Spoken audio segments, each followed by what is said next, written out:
Y la Biblia va marcándonos principios, enseñanzas, consejos con relación a la vida de Abraham.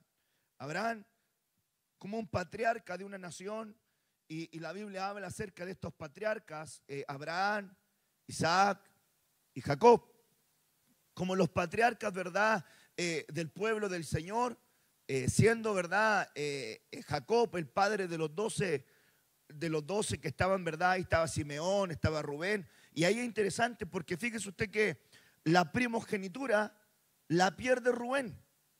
Rubén pierde la primogenitura porque a Jacob dice: Rubén, el principio de mi vigor, pero no serás el primero porque te envileciste queriendo subirte al lecho de tu padre. Te subiste al lecho de tu padre, no serás el primero.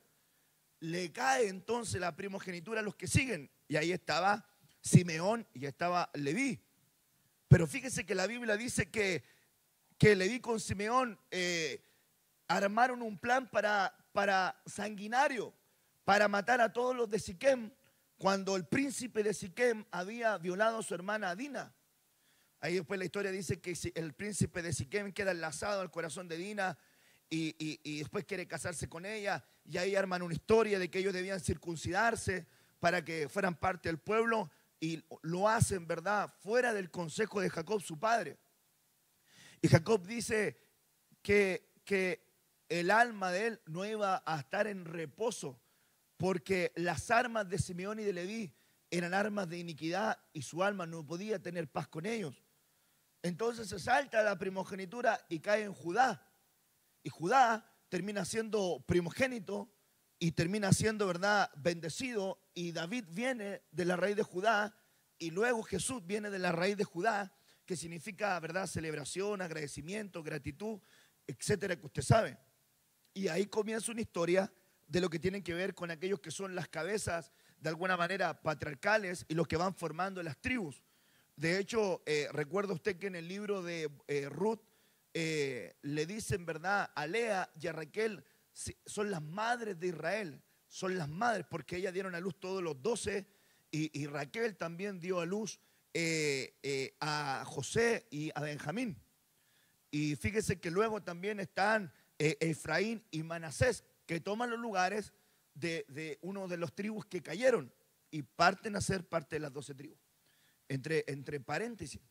Entonces, Abraham termina, ¿verdad?, haciendo como pionero en lo que sigue un camino de formación para formar un pueblo que agrade al Señor. Abraham no le dan la ley, pero sí le dan la Torá. Dice la Biblia que a Abraham le dieron mandamientos y le dan una palabra antes que viniera la ley, antes que viniera la ley revelada. Abraham hizo muchas cosas por fe. De hecho, se le llamó amigo de Dios. ¿Por qué? Porque creía a Dios. Le creía a Dios. Y mire qué lindo es esto, porque la Biblia habla de que Abraham tenía promesas que Dios le había dado. Abraham, usted sabe que era un hombre que ya había sido adulto y no tenía hijo, y él quiere ayudarle a Dios. ¿Se da cuenta que de repente hay gente que quiere ayudarle a Dios? Él se involucra con Agar, embaraza a Agar y nace Ismael.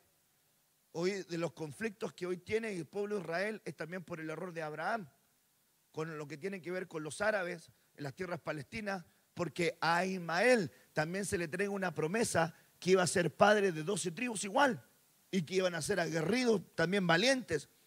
Ese es por el lado de Ismael. Luego, ¿verdad?, le nace el hijo de la promesa, que era Isaac.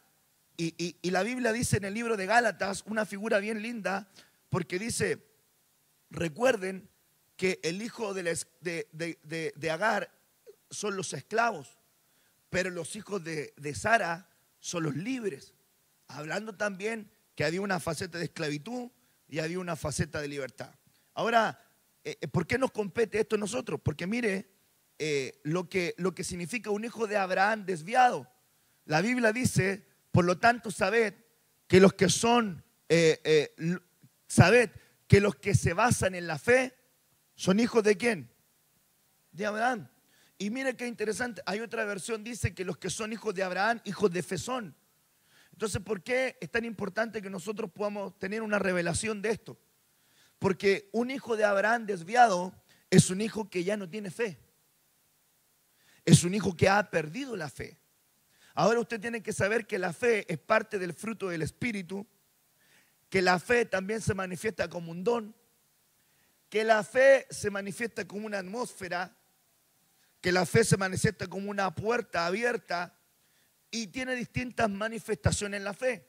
Pero la fe también aumenta por el oír la palabra. Pero mire lo que dice la Biblia.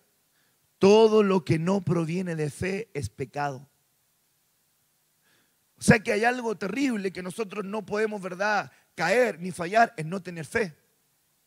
Para usted no le es permitido no tener fe, porque sin fe, en la mañana lo vimos en Hebreos capítulo, ¿verdad?, 11, sin fe es imposible agradar a Dios. O sea, algo que tiene que tener alguien que quiera agradar a Dios es fe. Sin fe no podemos agradar a Dios.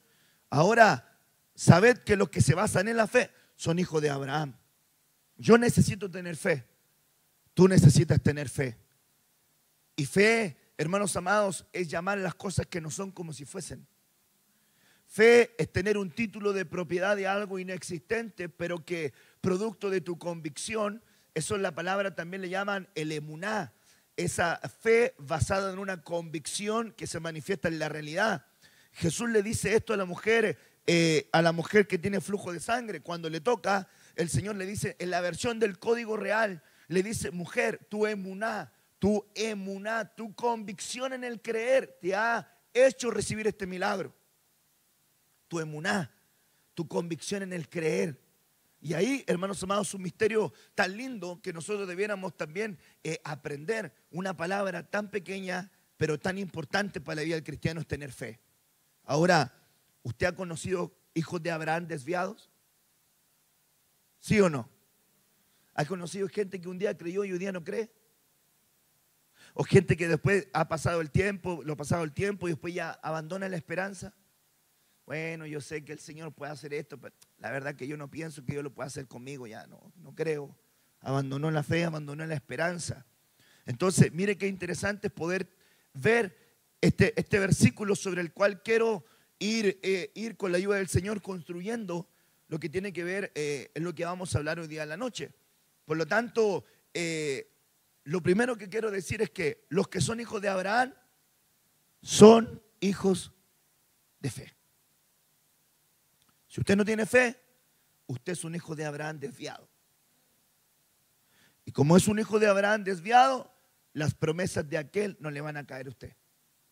O sea, tiene que tener usted fe. Entonces vamos mirando un hijo de Abraham desviado. Un hijo de Abraham desviado, ellos han perdido la fe. Número 2, un hijo de Abraham, hermanos amados, desviado, no tiene obras de fe. Y esto también es interesantísimo. ¿Por qué? Porque Juan, en el capítulo 8, versículo 39, dice, respondieron y le dijeron, nuestro padre es Abraham. Jesús le dijo, puesto que soy hijo de Abraham, haced las obras de Abraham. Diga conmigo, haced las obras. O sea, nadie puede decir que es hijo de Abraham si no tiene obras de Abraham. Por ejemplo, una de las obras de Abraham, y ahora se lo voy a decir antes de seguir desarrollando esto, esa palabra obras es la palabra griega ergón. Y esta palabra griega ergón significa laborar, significa acción, significa hacer, significa ejecutar, hacer algo, ocupación. Por lo tanto, cuando está diciendo, si usted es hijo de Abraham, usted tiene que tener acción. Si usted es hijo de Abraham, usted tiene que tener hechos. Si usted es hijo de Abraham, usted tiene que demostrar con sus obras, con su ergón, con su hacer, que verdaderamente es hijo de Abraham. Ahora, Jesús le dice esto porque en el verso 37 de Juan capítulo 8 empiezan a conversar y ellos le dicen, Jesús le dice, sé que soy descendiente de Abraham. No obstante, procuráis matarme, porque mi palabra no tiene cabida en vosotros. Óigame bien, qué interesante es esto. Quiere decir que un hijo de Abraham tiene que darle la cabida a la palabra de Dios en él. Se lo digo de otra manera. Dice la Biblia que Pablo estaba predicando y había una mujer llamada Lidia que Dios le abrió el corazón para poder atender a la palabra de Dios. Dice la Biblia en el Evangelio según San Lucas, en el capítulo 24, si no me equivoco, que el Señor les abrió el entendimiento para que ellos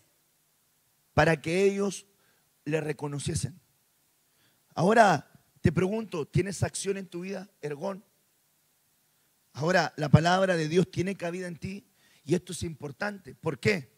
Porque cuando dice, si sois hijos de Abraham, las obras de Abraham tienen que hacer, pero como mi palabra no tiene cabida en ti, tú me quieres matar.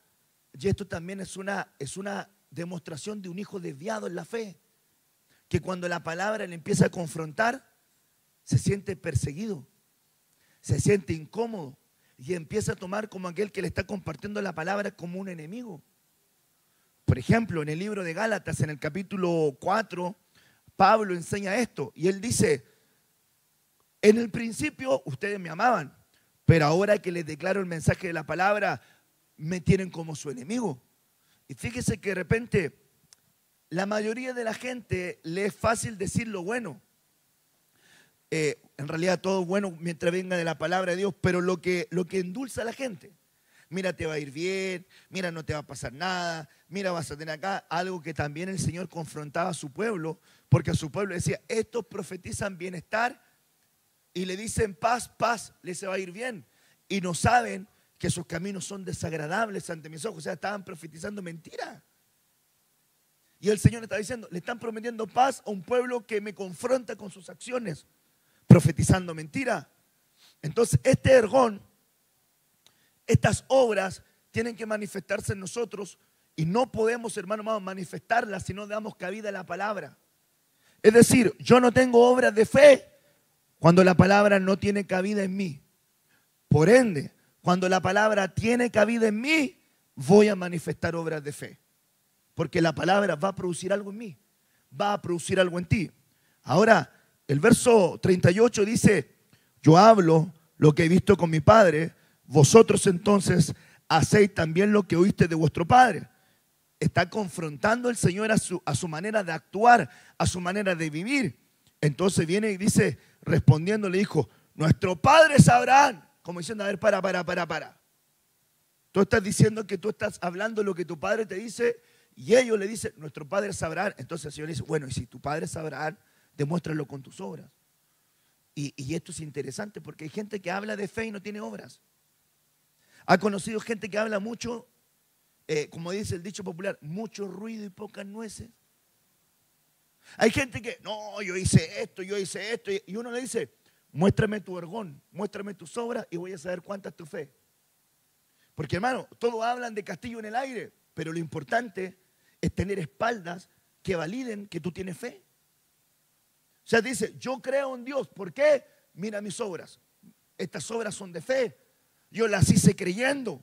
Yo avancé creyendo. Caminé creyendo. Por lo tanto, estas obras no me justifican, pero por consiguiente, tengo estas obras porque tengo fe. Hay mucha gente que dice que tiene fe y no la practica. No tiene Ergón. No tiene labor de fe. Como cuando usted va a orar por un enfermo, no tiene Ergón, no tiene acción. Vamos a orar para que el Señor haga su voluntad. En ninguna parte de la Biblia Dios le dice, vaya a orar para que Él haga su voluntad. En ninguna parte. ¿De dónde sacaron esa frase? ¿De dónde la sacaron? ¿De dónde nació esa frase? Vamos a orar para que Dios haga su voluntad al enfermo. ¿De dónde sacaron esa frase? De la incredulidad. No de Dios. Porque la Biblia dice, yo le digo a los ancianos esto, la Biblia les valida y les entrega una posición espiritual y les dice, ¿hay alguno entre vosotros enfermo? Llame a los ancianos y ellos orando con aceite van a impartir una sanidad. Mire el poder que le da. Si hubiesen cometido pecados, les serán perdonados. Si hubiesen caído, serán levantados. Entonces, mire el poder que le entrega. Entonces, nos dice, llama a los ancianos y ellos orando por la voluntad del Señor. Vamos a ver qué sucede. Hermano, no. Entonces, esa es falta de fe. Yo le he dicho siempre, a mí no me llamen para darle las 3 unciones a nadie. De repente, pastor, puede venir a orar porque ya mi abuelito está que se muere. Hermano, si yo no soy sepulturero. O sea, que ellos piensan que uno va y va a decir, Dios te bendiga, Dios te bendiga. No somos eso. Si nosotros nos llaman a orar por un enfermo, ¿qué es lo que tienes que hacer tú? Ergón, acción. Si eres hijo de Abraham, demuestra con tus obras que tienes fe. Entonces usted, hermano, en el nombre de Jesús, declare esas palabras de fe. Ve un enfermo, hermano, voy a orar para que Dios te sane. Porque yo no te voy a sanar, te va a sanar Dios. Entonces el problema no es mío, el problema es de Dios. Pero yo tengo que tener fe. Hermano, vamos, lo más terrible es cuando el pastor no tiene fe. Imagínense la gente. Un pastor que no tiene fe, un poroto en Pain La Marina, no tiene nada que hacer, hermano. No tiene nada que hacer. Pastores por mí. Está complicada la cosa. Vamos a ver qué. Tiene que tener fe. Tiene que hablar fe, comer fe, vivir fe. Porque esa es una demostración de ergón. Ahora, mire, otra manifestación entonces. Primera desviación de un hijo de Abraham. ¿Cuál era la primera desviación del hijo de Abraham que vimos acá? Claro, perdió la fe. Ok, ¿cuál es la segunda? No tiene obras, no deja la cabida, ¿verdad? No tiene cabida la palabra, por tanto, ¿verdad? No tiene obras, no está manifestando las obras de Abraham, que son obras de vida, no de muerte. Ok, ténganlo presente, que ahora le voy a hablar la tercera y le voy a hacer que repita la tercera. Mira esta. Un hijo de Abraham desviado no sabe lo importante del equipamiento. Este es un hijo de Abraham desviado, no sabe lo importante del equipamiento. Por eso es que le dice a usted, van a venir apóstoles, profetas, evangelistas, venga a recibir la palabra. Si tengo tiempo hoy. No sabe lo importante del equipamiento. No lo está entendiendo.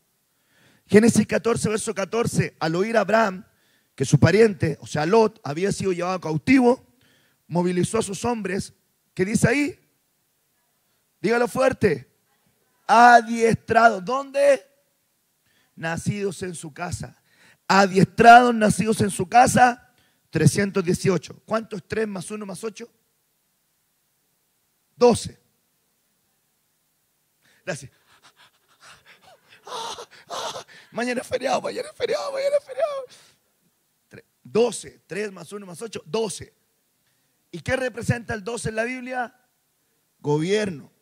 ¿Qué representa entonces el gobierno? Lo apostólico. Ahora, permíteme, entre paréntesis, hacerle un ángulo bien bonito. ¿Se acuerda usted que le mencioné hace poquitito, hace unos minutos? Estoy predicando relajado porque mañana es feriado, ¿verdad? Aleluya, ya ministramos las ofrendas, así que tenemos cancha para avanzar. ¿Se acuerda que hace unos momentos le dije a usted que había una mujer que tenía flujo de sangre? Ok, ella se abrió camino y tocó al Señor, ¿verdad? Ok. ¿Cuántos años padeció flujo de sangre? ¿Cuánto? 12. Ok, guarde esa información. ¿Era esta mujer hombre o mujer? Ah, ok. Muy bien. ¿Y una mujer en la Biblia qué representa? Iglesia. Ok. Entonces, era una iglesia que había padecido por 12 años, pero tenía flujo de sangre. Le pregunto, ¿qué significa que tuviera flujo de sangre esta mujer? No podía tener hijos. Quiere decir que era una iglesia apostólica sin fruto. Estéril. ¿Ok? Mire el ángulo que estamos tomando. ¿Ok? Esta mujer, que es una iglesia apostólica sin fruto, estéril, ¿qué es lo que tiene que recibir del Señor? Un golpe de corriente. ¡Pah! Tú que tienes conocimiento eléctrico, ¿con cuánto de uno le da un toque y, ¡pah! Y salta lejos? 380, necesito unos 380 encima. ¡Tah! Y ahí ya queda lejos. No lo mata, ¿verdad? Lo mata. Ok. No, pero no lo matemos de buena la primera. ¿Cuánto le deja medio quemado así negro? Así como 220. Ya, ok. Toca el fraga, ¡pum! 220, hermano. Esta es la iglesia, escúcheme bien, esta iglesia apostólica estéril necesita dunamis, poder. Esta palabra poder que dice ahí, virtud salió de mí, es la palabra poder. La palabra griega de poder es dunamis. Y curiosamente es la misma palabra que ocupa el Señor en Hechos capítulo 1, versículo 8. Recibiréis poder, dunamis, un milagro poderoso. Ponga atención. O sea, ¿cómo se sana la esterilidad en una iglesia apostólica sin fruto? Con poder, con una impartición de poder. Comienza a activarse los milagros. Ahora tomemos otro ángulo. ¿Recuerda usted que había un hombre principal que se llamaba Jairo? Ok, Jairo tenía ¿qué cosa? Una hija. ¿Cuántos años tenía la hija? 12. Mira qué casualidad, hermano. 12 años tenía la hija. Y dice que van a buscar al Señor para que viniera a su casa y hiciera un milagro. ¿Cierto que el Señor llega a la casa y echa fuera a los llorones? ¿Se acuerda? Que dice ustedes salgan. ¿Sabe por qué en la antigüedad habían llorones contratados? Les pagaban por ir a llorar. Te pago para que vaya a llorar a este funeral, anda a llorar ahí para que vea por lo menos que alguien quería al que está el enfermo. ¿Cierto? Se pagaban. Pero yo quiero tomar esto. Era una mujer. ¿Qué representa a la mujer? Iglesia. ¿Qué representa el 12? Gobierno. Pero ¿cuál es la medida que ocupa el Señor ahora? ¿Le da dunamis? ¿Le da dunamis? No. ¿Qué es lo que hace el Señor con esta mujer? Usted en la mañana oró por eso. Hermana Candy, ¿qué dijo en la mañana en su oración? De repente yo, mi hermana, más me acuerdo de cosas que usted dijo en su oración en la mañana. ¿Ah? No. También dijo eso, pero otra cosa. Pero usted dijo en su oración, Talita Kumi. ¿Cierto? Niña, levántate. Ok. Señor le dijo a esta mujer que se había dormido, le dicen a él, no, ya no molestes al maestro, esta ya murió. Y él dice, no ha muerto, está durmiendo. Y viene y le dice, Talita Kumi, levántate y anda. Y al instante se reincorpora. Pero no llegó Jesús frente a la cama y empezó, ahora mismo sal fuera, te reprendo, hijo del diablo, y aquí, y acá, aquí, va, aceite, tráigame aceite, vino, leche, trigo. No, ¿cierto? ¿Qué es lo que hizo? Niña, levántate. ¿Pero qué hace luego el Señor? ¿Ah? ¿Qué dice? ¿Alguien encontró el verso, no? ¿Qué dice ahí después?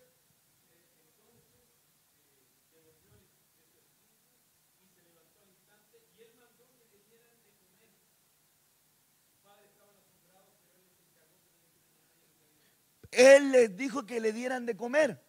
Ok. ¿Qué representa el alimento? Ah, ok. No me estoy desviando de esto.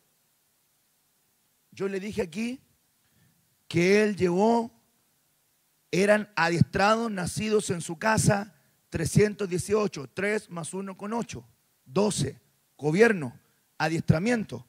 Y ya le estoy diciendo que esta mujer y la iglesia apostólica infante no necesita dunamis en ese primario, porque tiene que evolucionar para poder tener pechos y para poder dar a luz. Entonces lo que necesita es comida, doctrina, enseñanza. Eso significa adiestramiento. Entonces de ahí la importancia de que usted haga su discipulado. ¿Aló? ¿Está acá? Ok. ¿Qué significa el adiestramiento? Adiestrar significa enseñar a desarrollar una habilidad manual o un ejercicio físico. Se toma como ejemplo, adiestró a los discípulos a que aprendieran a hacer algo.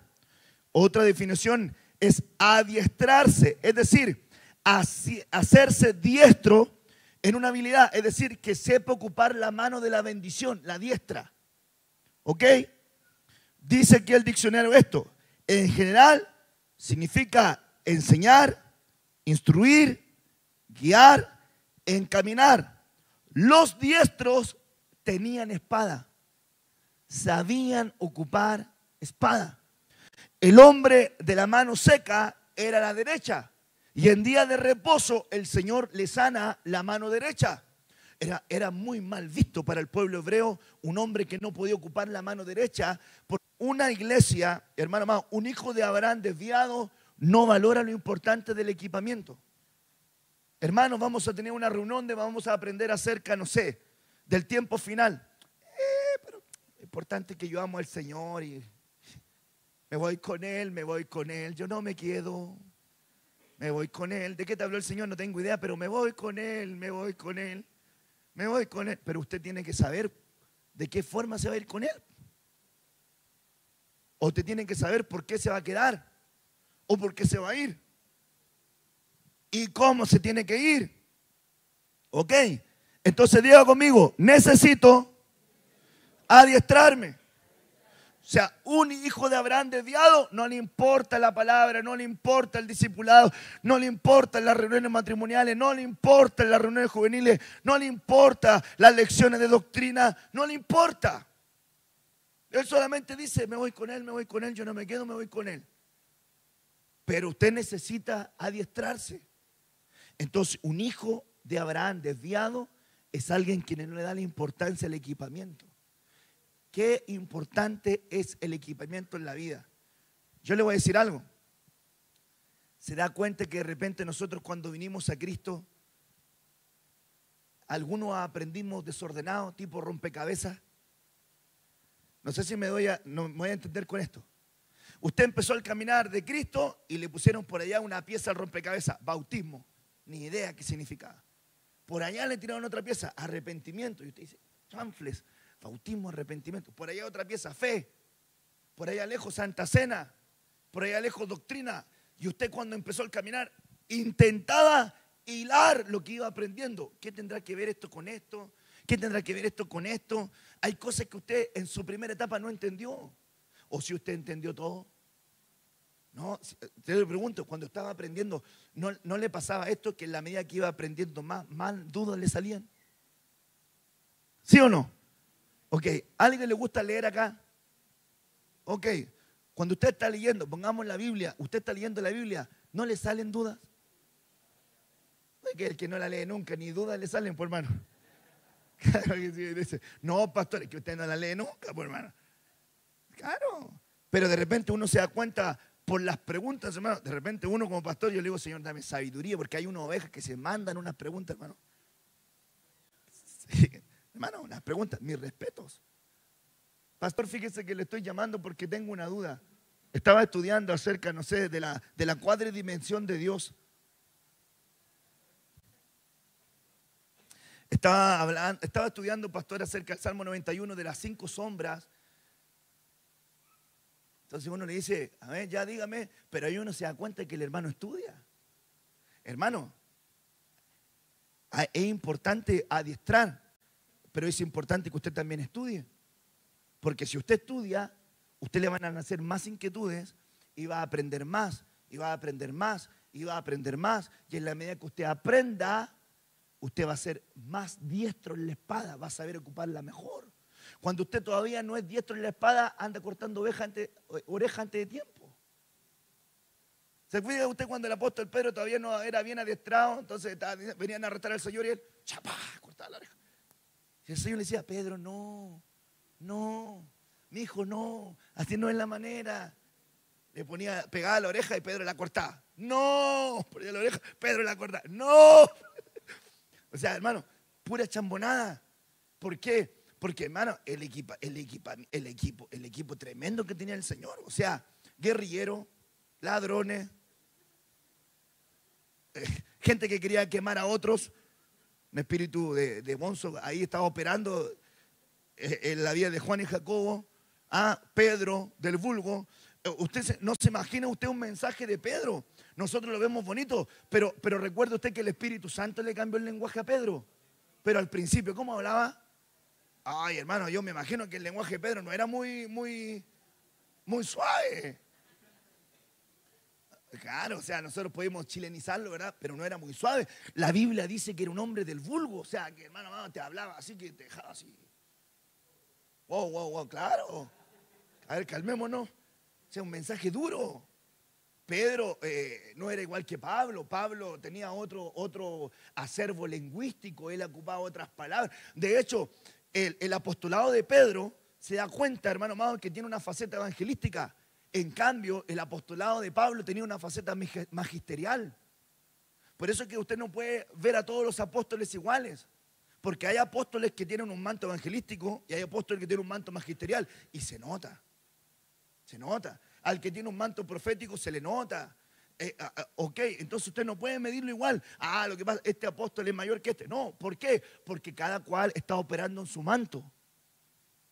¿Se fija? Entonces, apóstol Pablo tenía un manto magistral. Él hacía tiendas, pero Pedro tenía redes. Pero mire que el ministerio del apóstol Juan era un apóstol también que operaba en revelación. O sea, Juan, hermano, yo quisiera estar en la isla de Patmos. Tremenda revelación, hermano. Usted batallando, hermano amado, por entender San Juan 3:16. Y Juan, hermano amado, viendo el cielo abierto, los jinetes, todo lo demás, y usted batallando, que habrá querido seguir el Señor con que Él era el camino. No. O sea, hermano, se da cuenta que hay cosas que usted no va a saber de primera instancia, pero bendito sea el Señor. Dios va a traer revelación, Dios va a traer revelación. Y las cosas que usted no sabe hoy, las va a aprender después. Pero tiene que querer adiestrarse, que tiene que querer aprender. Porque mire, si usted es un hombre de pilas, que le gusta aprender y le gusta aprender, usted va a exigir más y más y más. ¿Y sabe lo que provoca en sus pastores, en sus predicadores, en sus líderes? Que ellos estudien más. Claro, porque usted de repente viene y me hace una pregunta. Pastor, fíjese algo del inframundo, pastor. Y las tapas del abismo. Y claro, yo lo tengo que estudiar, ir estudiando. Pero de repente a lo mejor es una pregunta que yo digo, tiene razón la hermana. ¿Pero qué me obliga a hacer a mí? Ir a buscar. ¿Para qué? Para poder darte la respuesta a ti. Entonces, eso lo hace, hermano amado, el adiestramiento. Entonces, ¿cuál es el primer desvío de un hijo de Abraham? Dígalo fuerte, ¿qué pasó? Perdió la fe. ¿Cuál es el segundo desvío de un hijo de Abraham? No tenía ergón, no tenía obra, ¿verdad? No tenía la palabra, la cabida en él. Tercer desvío de un hijo de Abraham, no le importa la doctrina. Escúcheme bien, hay una generación, hermano amado, que aprendió, que catalogaba un mensaje por la cantidad de amenes que había. ¿Se acuerda usted de esa generación? Hermano amado, si el mensaje estaba predicando y nadie decía amén, el mensaje estuvo fome. No bendijo a nadie. Lo catalogaban como que el amén era un barómetro así. Un rating así. Mientras más amenes, iba subiendo ahí el barómetro. Si no habían tantos amenes, no, el culto estuvo ahí nomás, no estuvo tan lindo. ¿Te diga? Porque era un barómetro emocional. Hay gente, hermano amado, que es netamente inspiracional. Entonces que ellos quieren hacer todos los cultos inspiracionales. ¿Me va a entender? Como fluye en lo profético, en lo evangelístico, quieren que todos los cultos sean inspiracionales. Entonces cuando le están enseñando, están así. Ay, Dios santo. Padre santo. Pero que florezca, así te dice el Señor. Gloria a Dios, bendito sea. Así me gusta a mí. En una iglesia, a mí me gusta. No pueden ser todos los cultos así. ¿Por qué? Porque todo tiene que tener su fluir, su diseño. Todo tiene su tiempo. Creo que son 28 tiempos, ¿o no? No sé. 28 tiempos de 2 en Eclesiastés capítulo 3. Pero todo tiene su tiempo. Entonces, hay un fluir. Entonces aquí es importante entender la importancia del equipamiento. Ahora yo le voy a decir a usted lo siguiente. ¿Cuántos vinieron al congreso que tuvimos? Levante la mano. Ok. Ay, que vinieron gente. Ok. ¿Cuántos escucharon todas las enseñanzas?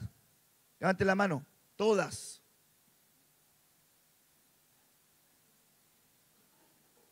Ninguno.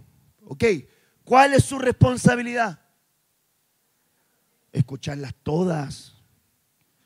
¿Por qué? Porque esa es la palabra que Dios envió como un equipamiento apostólico, profético, ministerial a nuestra casa.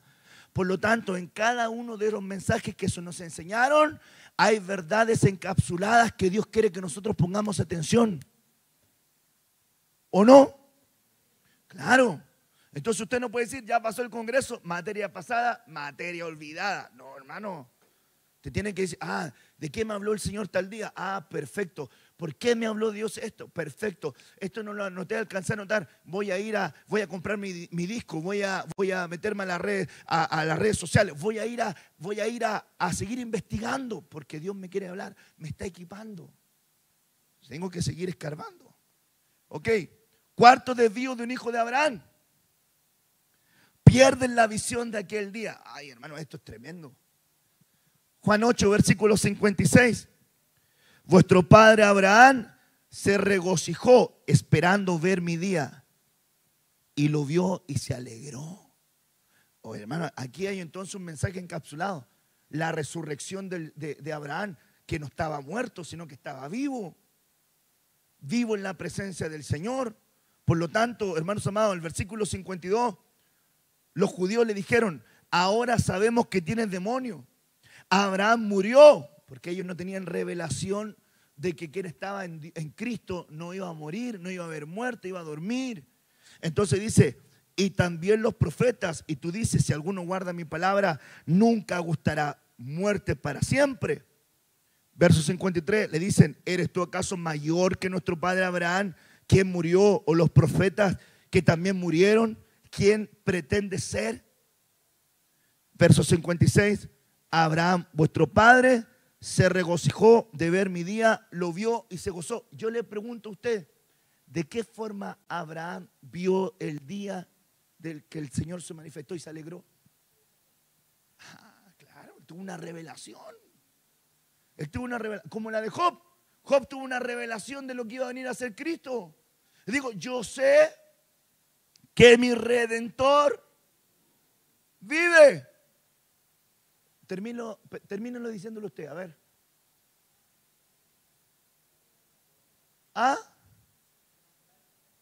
Bueno. Qué bueno que le dice, y se levantará de las cenizas, porque la mayoría de algunos lo dice mal.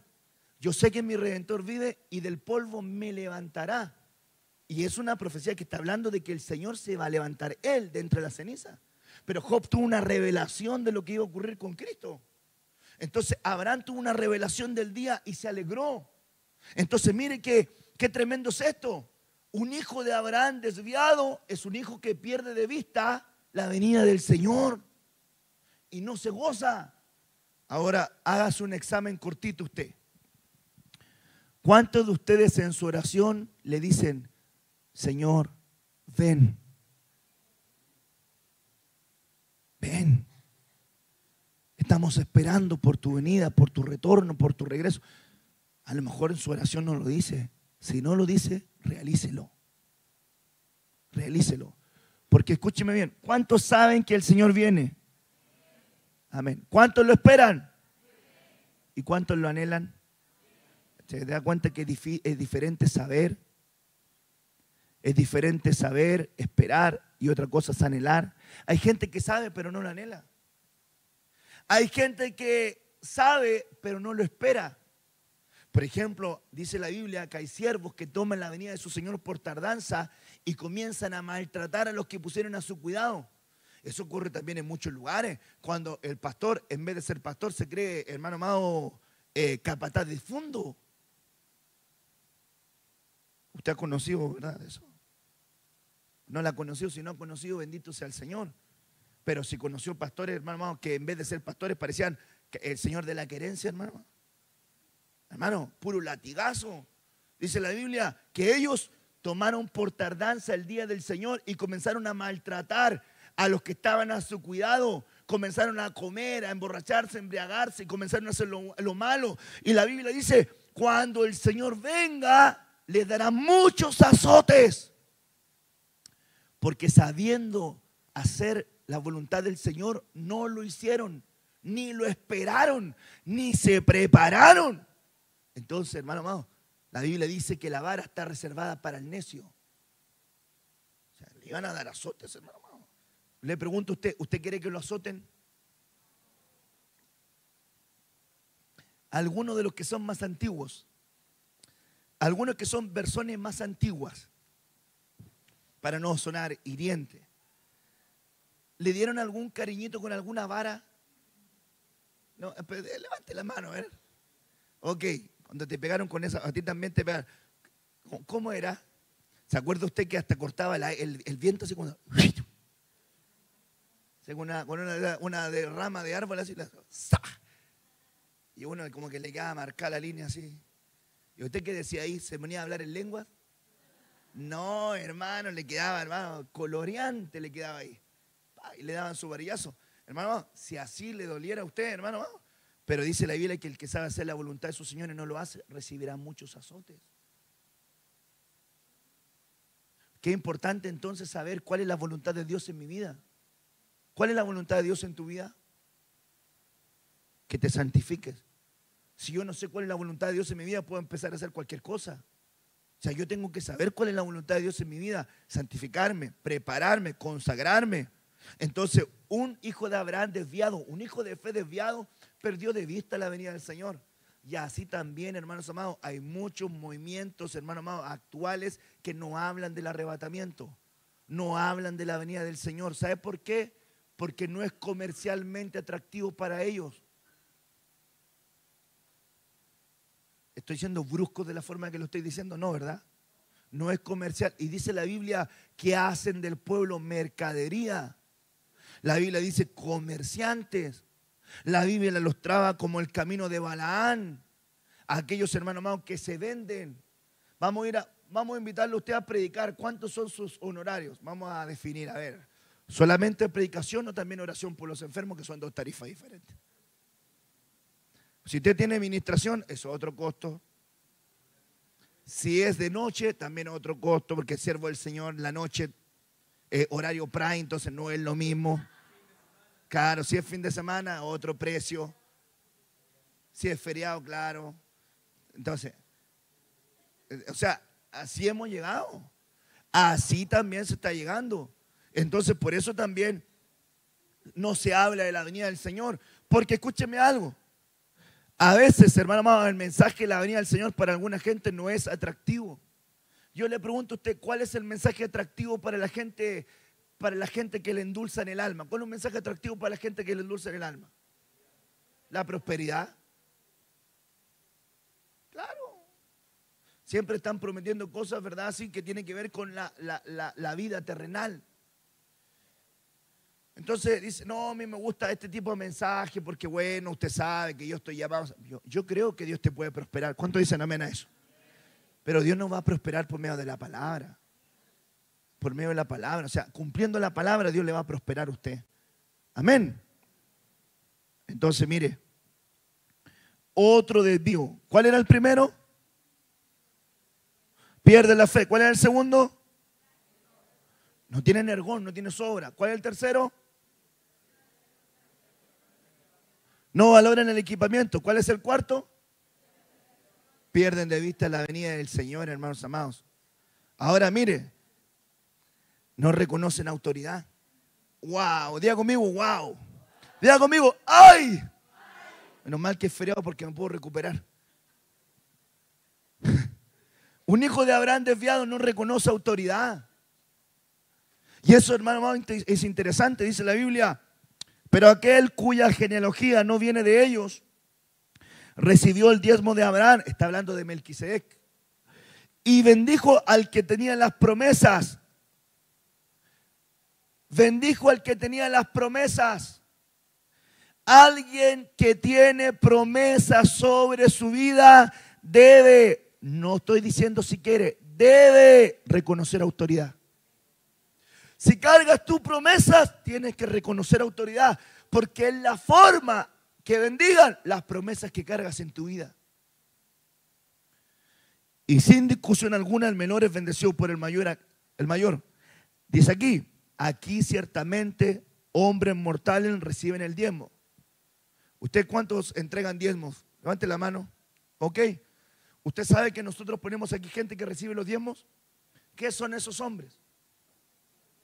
Hombres que son mortales. Pero escúcheme algo, cuando usted está entregando el diezmo acá, hay alguien más que te lo está recibiendo. ¿Usted tiene esta revelación? Miren lo que dice ahí. Ciertamente hombres mortales reciben el diezmo, pero allí lo recibe uno de quien se da testimonio de que vive. Y ponga atención a esto. Y por decirlo así, por medio de Abraham, a un Leví que recibía diezmos, pagaba también diezmos.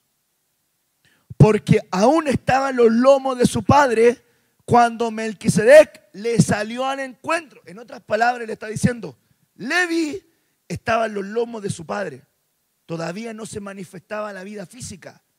Pero el acto de reconocer autoridad de Abraham, al diezmar a Melquisedec, bendijo al que tenía las promesas, y aún los hijos que estaban en los lomos fueron bendecidos generacionalmente por el acto de fe de un padre de fe. O sea que esto, hermano, es más profundo.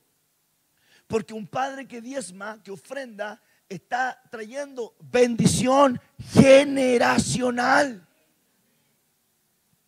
Por eso, hermano amado, que cuando un padre no diezma, deja a los hijos en la calle. Porque no le está enseñando principios, no le está enseñando palabra, no le está enseñando fe. Hay gente, hermano amado, de repente le empieza a ir como en la feria y intenta, hermano amado, salir adelante como puede, dando manotazos de gato cuando cae el agua. Pero, hermano amado, si no se aplican los principios, difícilmente va a salir de un hoyo. O sea, los principios se tienen que aplicar. Entonces, una de las manifestaciones del corazón alineado es respetar autoridad. Quien no respeta autoridad es porque no carga promesas en su vida y no va a bendecir sus generaciones. O sea, un hijo de Abraham desviado le da lo mismo diezmar o no diezmar. Yo te pregunto, ¿hace cuánto que no diezmas? Voy a hablar para allá mejor. ¿Hace cuánto que no diezmas? Pero no se pierde culto, pero no diezma. Entonces te pregunto, ¿reconoces autoridad en tu vida? Pastor, lo que pasa es que usted no entiende, lógicamente, pero escúcheme algo, delante de Dios no hay argumento que valga, porque esa es fe. ¿Sabe lo que usted está diciendo con la ausencia de su diezmo, de su ofrenda? Lo que usted está diciendo es, yo no creo que Dios tenga el poder para prosperarme. No creo que Él tenga el poder para darme. Lo reconozco así. Entonces yo me cierro el cielo. Yo no me cierro la provisión, me cierro la provisión. Entonces, diga conmigo, necesito reconocer autoridad. Es una bendición en mi vida. Ok, ahora entrémosle algo más, un poquitito más con bisturí, ¿ya? Ponga atención para que no se vaya perdiendo.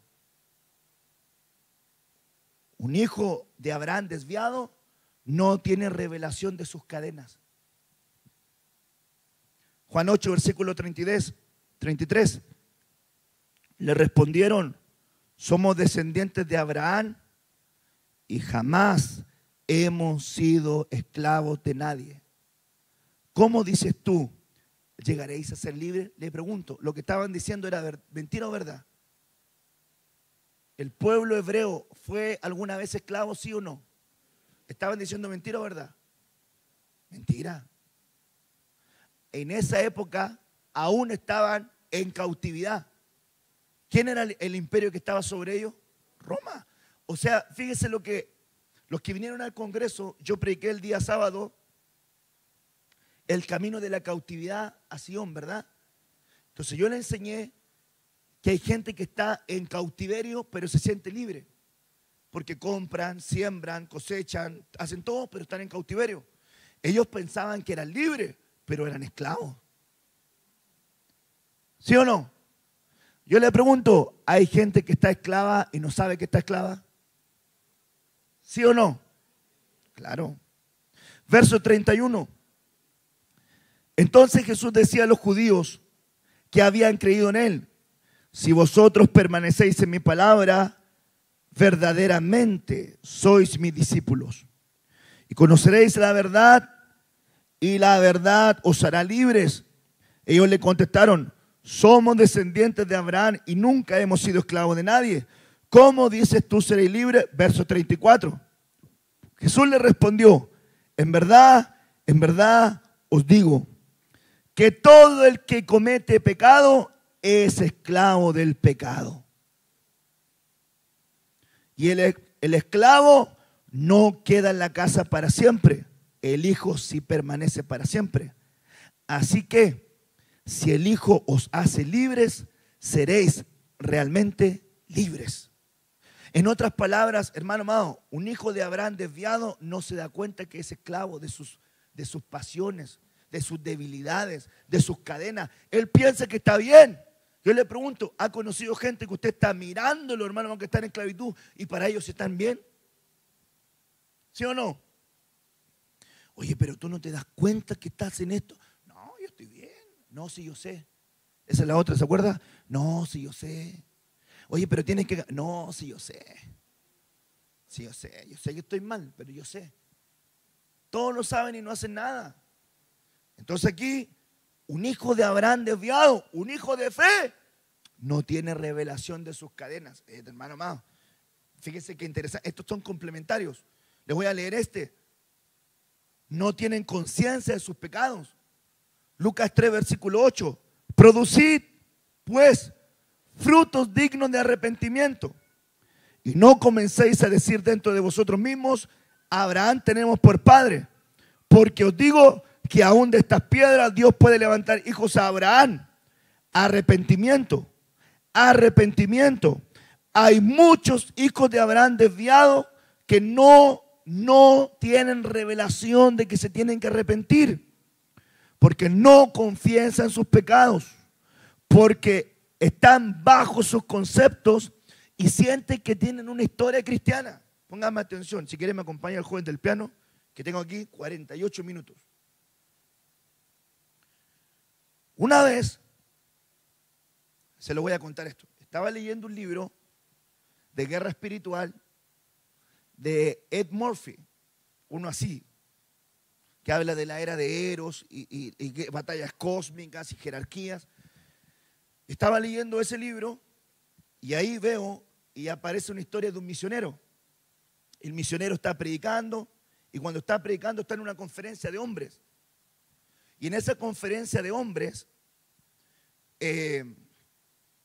dice: yo quisiera ya no tener problemas sexuales en mi vida.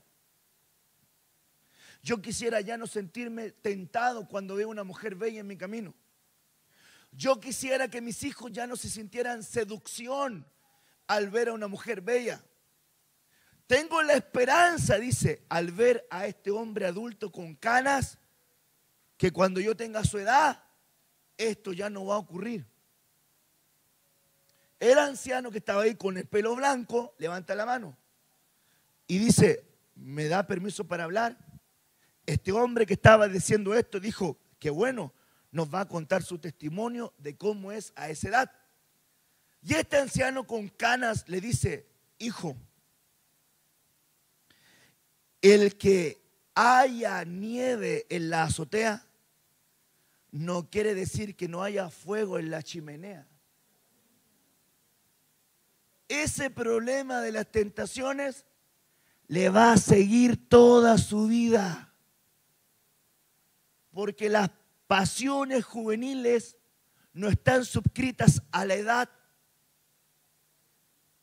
Por eso usted ve conceptos que dicen: este viejo verde. Porque no es, hermano amado, que sea una tentación de chico, adolescente o viejo, adulto. Es más, hay gente de 60 años que puede estar batallando con la masturbación.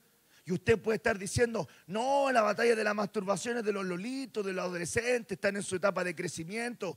No, si la biología dice que eso es normal. Cáigame simpático, hermano amado. La Biblia dice que eso es pecado. Pero un adulto puede estar batallando con esto. Un adulto puede no sentir atracción sexual hacia su esposa y autosatisfacerse por medio de la masturbación, de la pornografía, y puede estar batallando con esto siendo adulto, siendo cristiano, viniendo al templo, escuchando un mensaje de los hijos de Abraham desviados.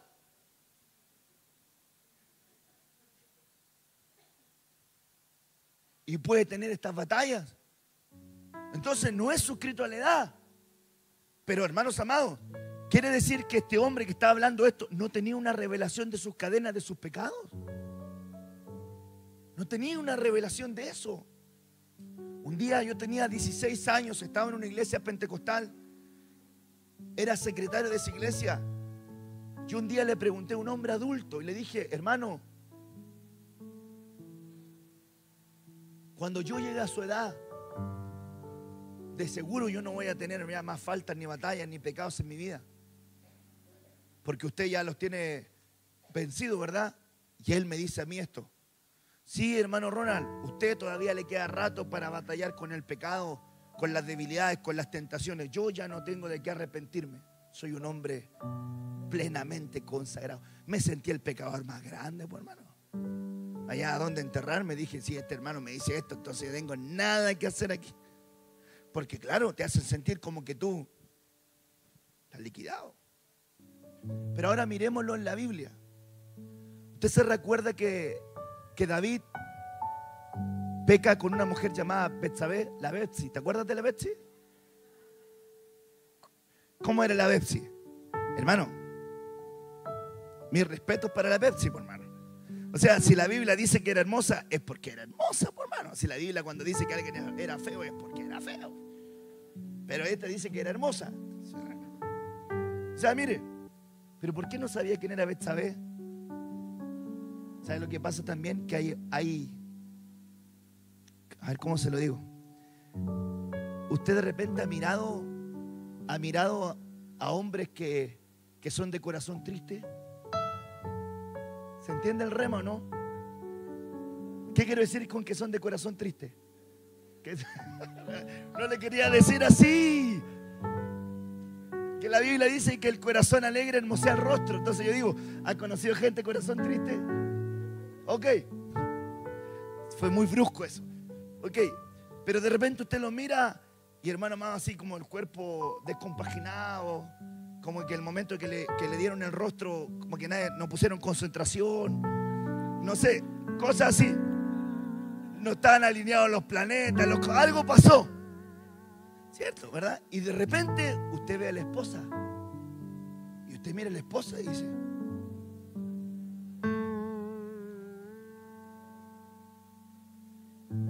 ¿qué pasó aquí? El hermano canta esa canción: Dios se ha acordado. Hermano, el hombre hizo una proeza. Pero fíjese qué interesante: cuando un hombre tiene baja autoestima y tiene una esposa muy linda, no la presenta, la esconde. ¿Sabe por qué la esconde? Porque no se la quiten. Porque tiene baja autoestima. Ah, pastor, ¿de dónde está diciendo usted eso? De la Biblia. ¿Usted recuerda que Abraham tenía una esposa que era bien linda? Hermano, era linda la esposa de Abraham. Y cuando la lleva a Egipto, la presenta como su hermana. Porque dice: yo sé que tú eres linda, y cuando sepan que eres mi esposa me van a matar a mí y se van a quedar contigo. Mire, hermano, el esposo del año. Luego, como la presentó como su hermana, hermano, el príncipe de Egipto la miró linda y la mandó a llamar. Y cuando la mandó a llamar, obviamente no era para pedirle consejos, quería estar con ella.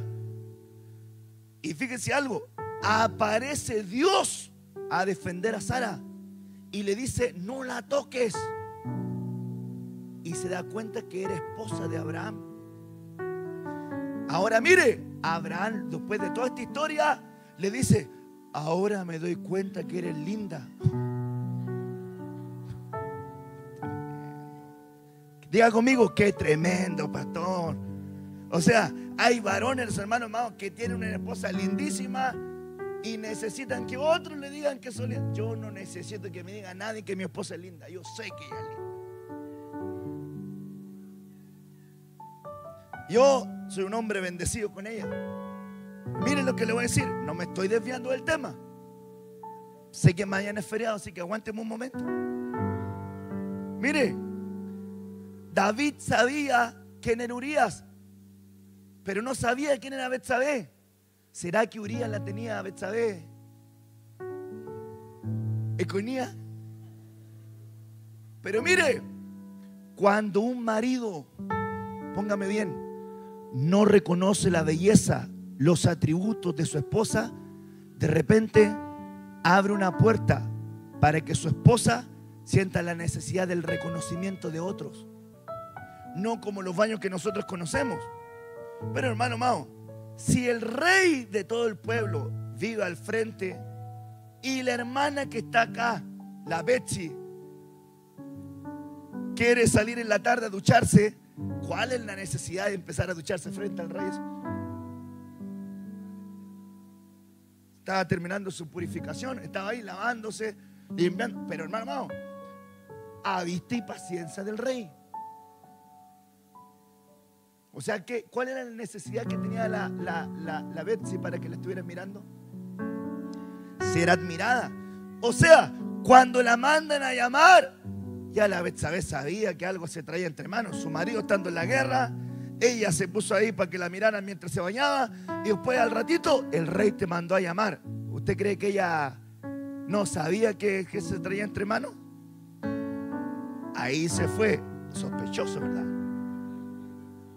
Estaba comiendo chicle seguramente. Se fue. Ahí nosotros estamos claramente ahí. El chicle tiene antigüedad. No estaba comiendo chicle, estaba haciendo. Fíjese algo. Y la Betsabé estaba ahí, métale bañando, la mandan a llamar. Y el criado le dice: ella es Betsabé, esposa de Urías, eteo. Demasiada información que tiene que entrar un criado. ¿Qué le estaba haciendo el criado? Le está diciendo: no te vayas a meter aquí. Le estaba advirtiendo. Él igual quiso hacer lo que quería hacer. Luego viene, se involucra con ella, la embaraza, manda a llamar a Urías de la guerra, intenta que se acueste con su esposa, el otro no se acuesta, lo manda a la batalla, lo matan, después intenta tapar el pecado, a Dios no engaña, y después de todo eso aparece el profeta Natán, profeta cortesano, profeta de la corte real, y viene y le dice: fíjate que había un hombre que vino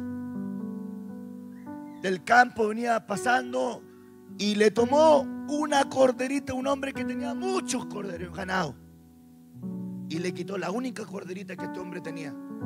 ¿Qué tienen que hacer el tal rey?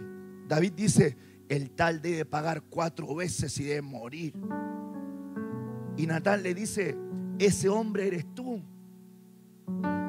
Y recién ahí David dice: he pecado. ¿Qué es lo que no tenía David? No había tenido una revelación de sus pecados. Hay gente que está pecando, haciendo lo malo, tiene ataduras, tiene cadenas, es esclavo, pero no tiene revelación de que está en esa condición.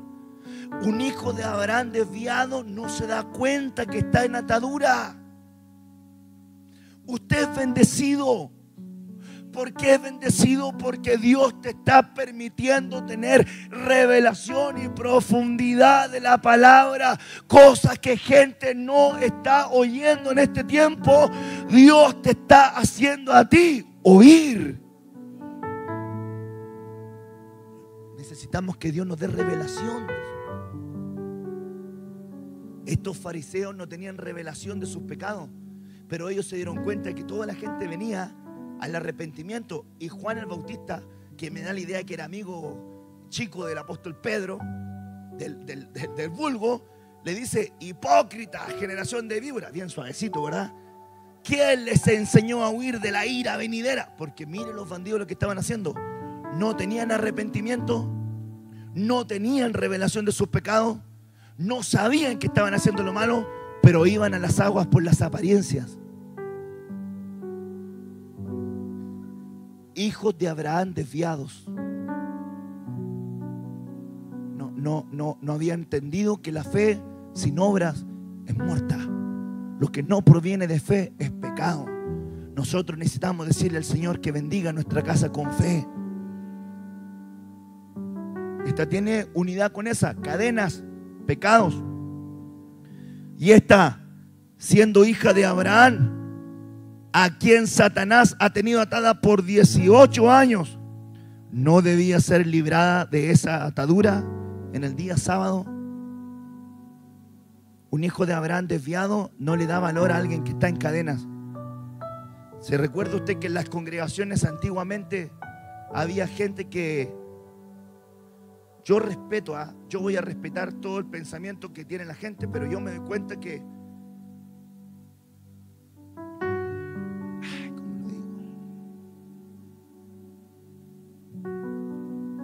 ¿cómo lo digo?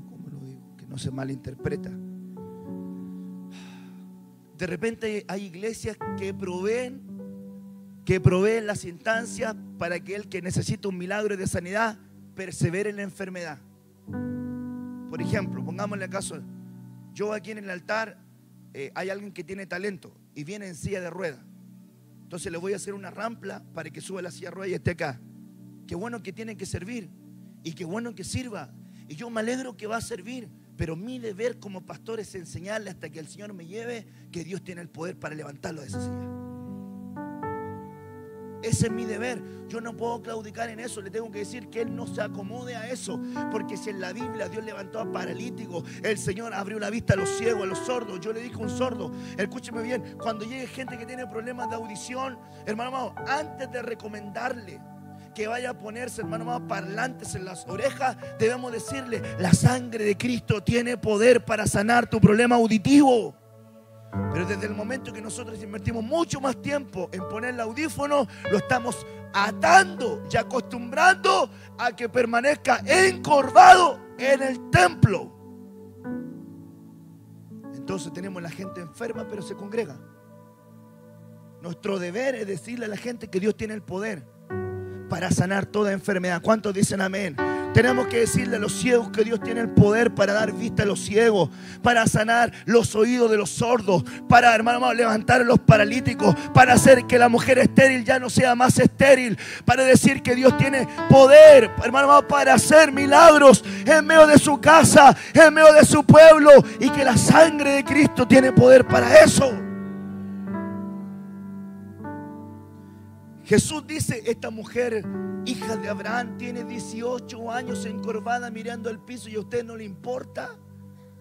O sea, ustedes se congregan toda la semana, vienen a las reuniones, vienen a congregarse, y esta mujer por 18 años la tienen así y ninguno de ustedes se acerca a orar por ella. ¿No merece esta hija de Abraham ser libre de esta atadura? Hasta que el día que el Señor llame por nosotros, la iglesia de Cristo tiene que predicar que Dios tiene el poder sobre toda enfermedad. Le guste a la gente y no le guste, crean algunos milagros, no crean. No, lo que pasa es que esas son cosas del Antiguo Testamento. No, antes las necesitaba Dios, ahora no. No. Dios es el mismo de ayer, Dios es el mismo de hoy y Dios es el mismo de siempre.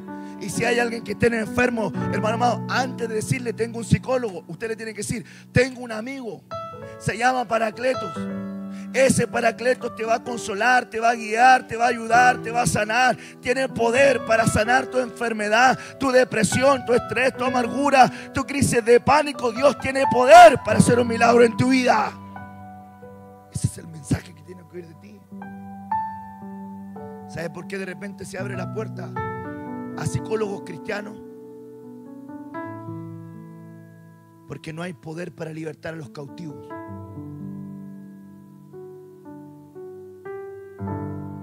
Pero una iglesia que ora, una iglesia que busca, una iglesia que gime, una iglesia que está pegada a la palabra, hermano amado, una de las manifestaciones del reino de Dios es que Dios tiene y quiere cortar cadenas, ligaduras, enfermedades en medio de su casa. ¿Cuántos dicen amén a esa verdad?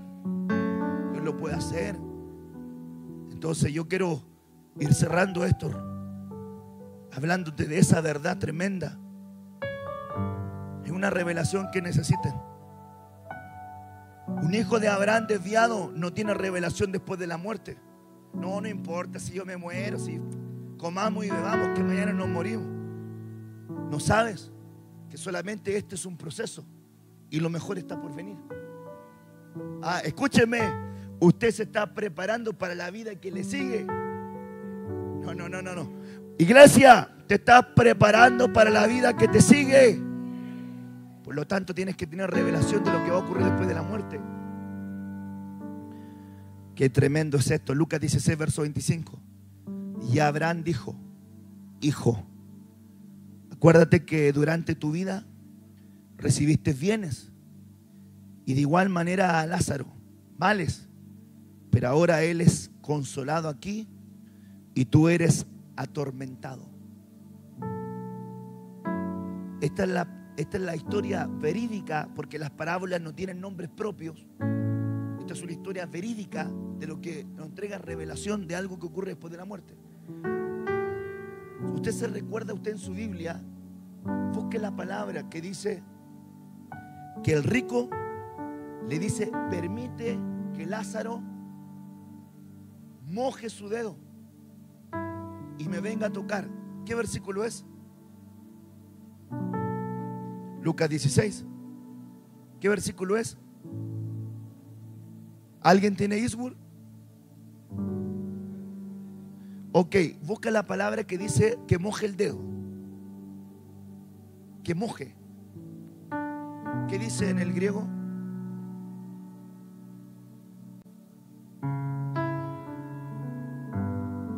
En la King James.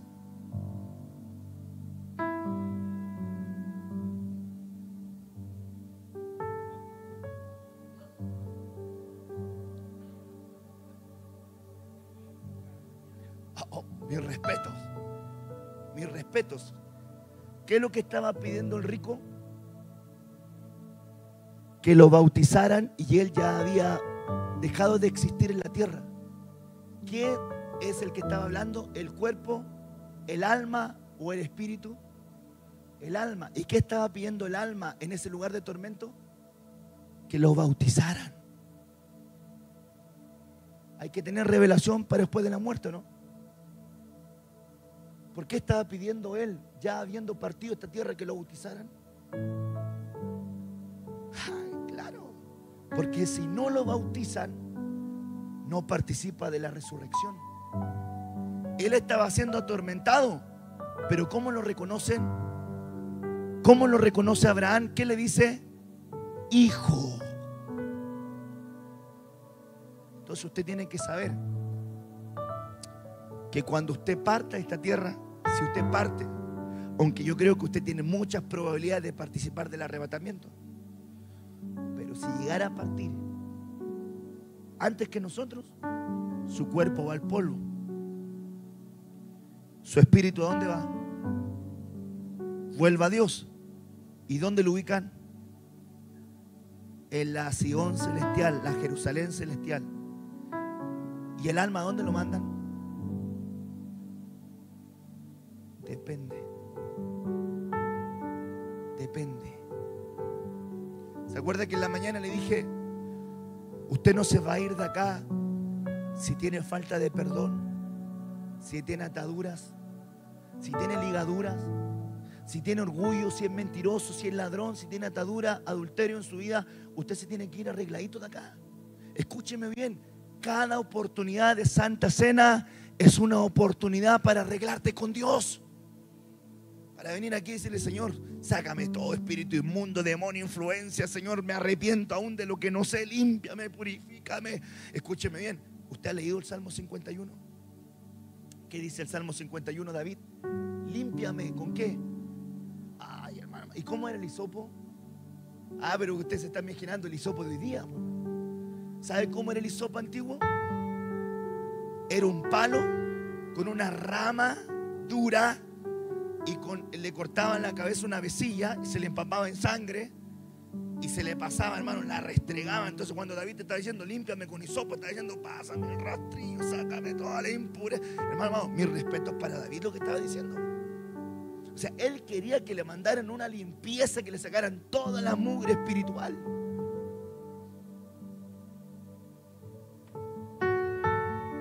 Escúcheme bien. Si la Biblia dice por el apóstol Pedro, si el justo con dificultad se salva, ¿en qué lugar quedará el impío y el pecador? ¿Por qué separa al impío y al pecador? Porque el pecador, usted sabe que el pecador, hermano, dice la Biblia, San Juan capítulo 9, por eso, no, porque Dios ama al pecador y aborrece el pecado. Eso no, hermano, eso no lo dice usted, eso no sale en la Biblia. Eso lo sacó de un libro de filosofía, por ahí lo dijo, que creo que Gandhi lo dijo. De repente usted está, ¿cómo se dice, hermana? Discúlpame que tu árabe me gusta. Le dijo a la Mahatma Gandhi.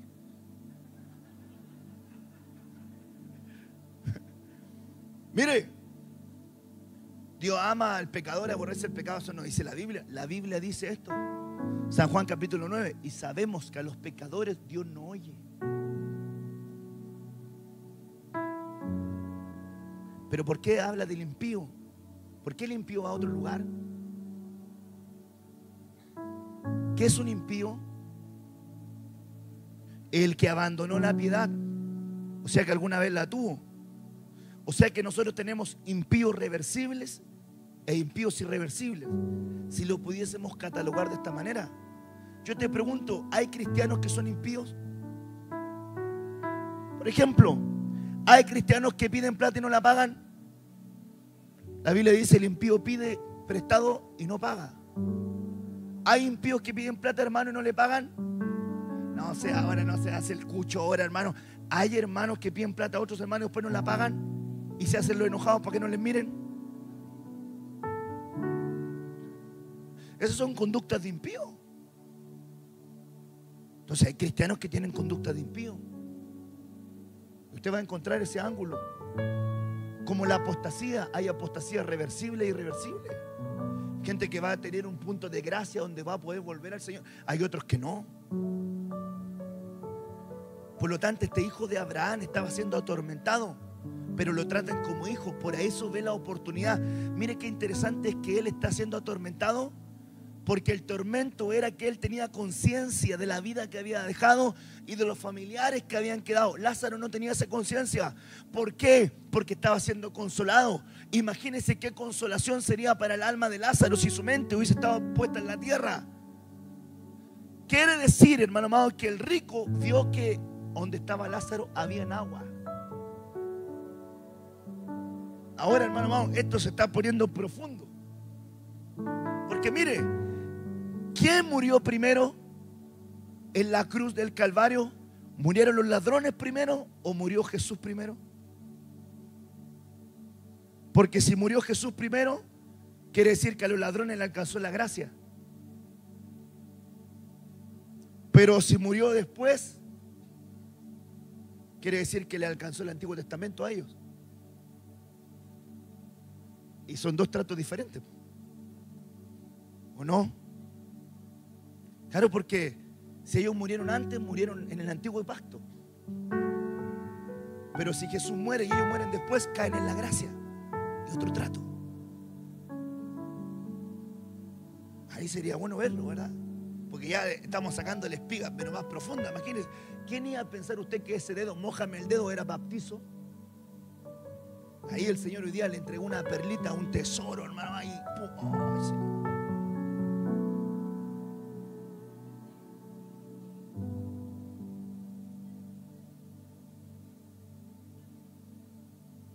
Claro, los otros le quebraron. Ahí podríamos sacar que quizás murieron antes.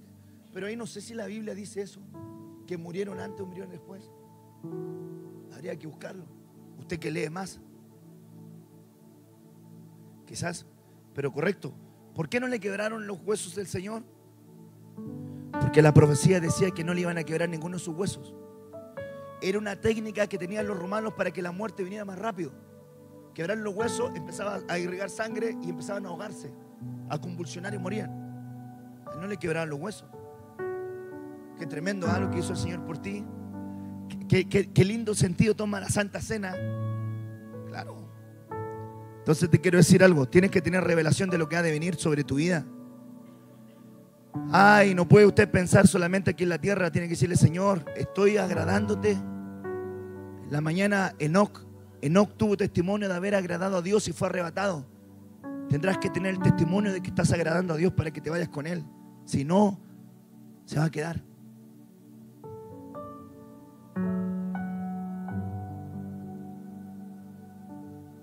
Hay un reinicio para un hijo de Abraham desviado. ¿Cuántos dicen amén a eso?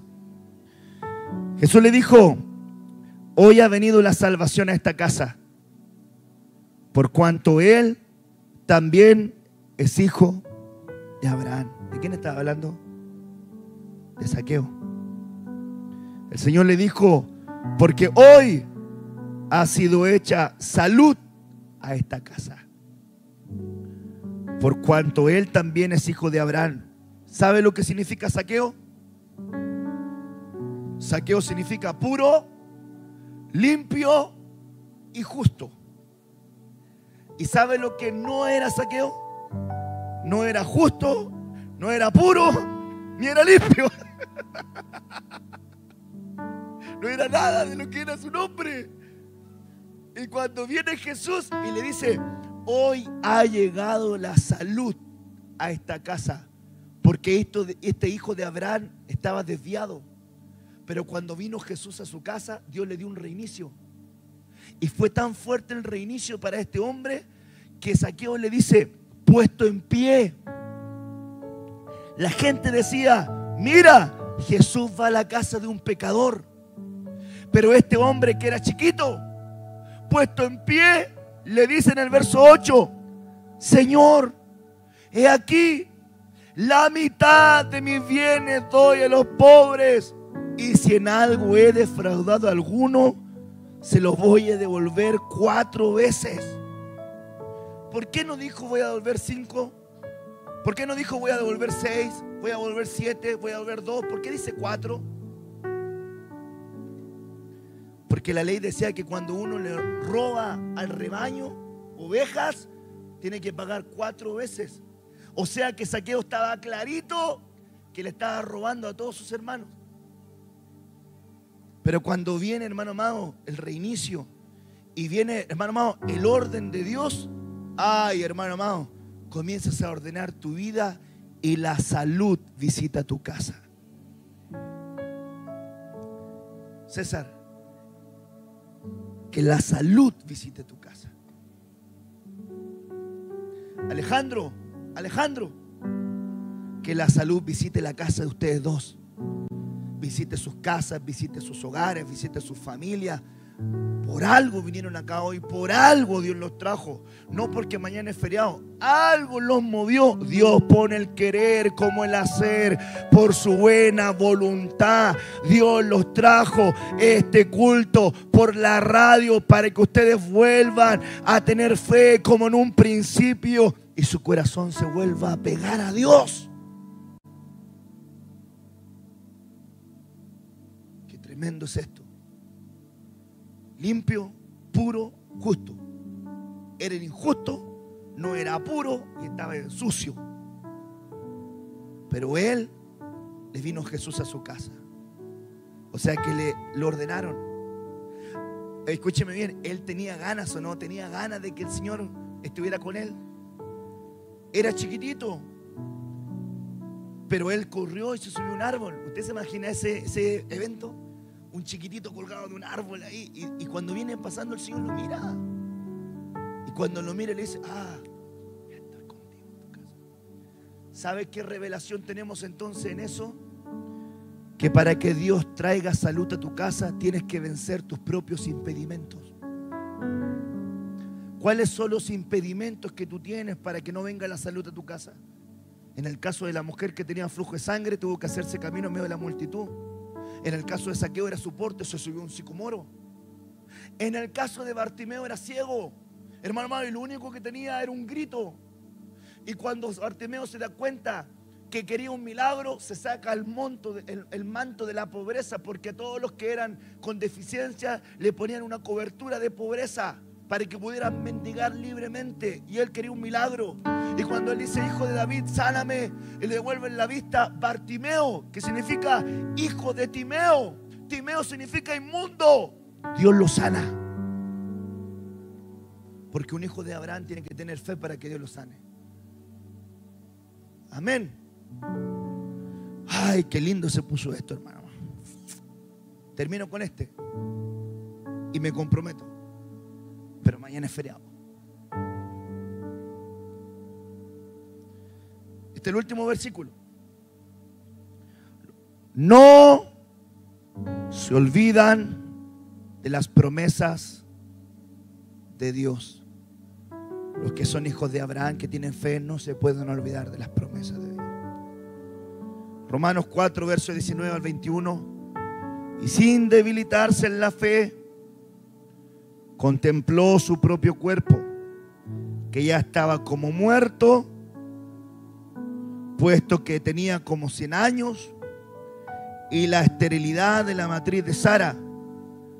Sin embargo, respecto a la promesa de Dios, escuche bien, Abraham no titubeó con incredulidad, sino que se fortaleció en fe, dando gloria a Dios y estando plenamente convencido de lo que Dios había prometido, porque era poderoso para cumplirlo. Plenamente persuadido que Dios era poderoso para cumplir lo que había prometido. ¿Saben lo que dice la gente? El milagro fue que Dios rejuveneció la matriz de Sara. Ese no era el milagro. El milagro era que tenía una matriz vieja y estéril, y Dios aún así hizo que diera luz. Pastor, lo que pasa es que yo ya se me pasó la micro, porque yo llevo años esperando que Dios cumpla y no ha cumplido. Sigue creyendo. El reinicio, la alegría en tu casa. Porque cuando el Señor cumpla su promesa, el Señor te va a hacer reír. ¿Me está escuchando? Usted va, hermano, se va a andar riendo solo. Así que le pasó al hermano, va a estar muerto en la risa. Porque sabe cómo la gente dice: ¿quién se rió cuando Dios dijo que le iba a dar un hijo a Abraham siendo la esposa adulta y él, Sara? ¿Se rió Sara o no? Sí. Busque Génesis 17, verso 17. Si mi disco duro no me falla, léalo usted. ¿Qué tira ahí? Por 50 puntos. ¿Qué dice ahí? Ay, mire. Toda la gente dice que Sara se rió. ¿Sara se rió? Sí. ¿Y Abraham se rió? Sí. Los dos se rieron. Por eso le ponen a su hijo Isaac, que significa: el Señor me ha hecho reír. Escúcheme bien. Cuando se cumple la promesa de Dios en tu vida, si te mantienen en fe sin titubear, wow, el Señor te va a devolver la sonrisa a tu boca. Y cuando vengas al culto vas a venir así.